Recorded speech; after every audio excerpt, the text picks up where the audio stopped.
જેમ કે નોર્મલ બાળકો જે સારી રીતે સાંભળી શકતા હોય અને બોલી શકતા હોય તે કોઈ બી પિક્ચર જોઈને તેના વિશે સમજાવી શકે બીજાને કે આ શું કરે છે, જેમ કે કૂતરો બહાર જાય છે, કૂતરો દોડે છે કે બંને છોકરાઓ રમે છે તેવી રીતે.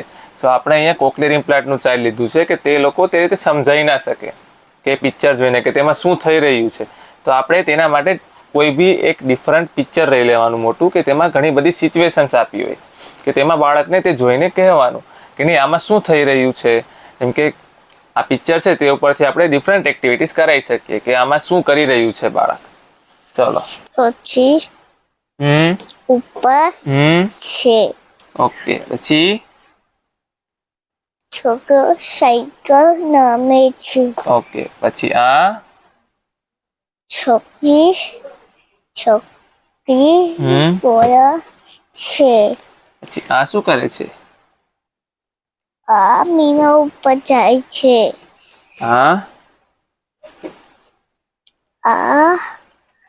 છોકરો ઉપર જાય છે. પછી આ કોણ છે?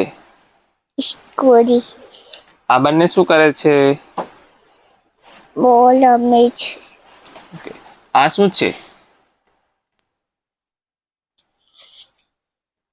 ગાડી ચલાવે છે. ગાડીનો કલર કેવો છે? નાને. ઓકે. પછી આ શું છે? બસ. ઓકે. બસ શું કરે છે? આ બસ ચલાવે છે. ઓકે.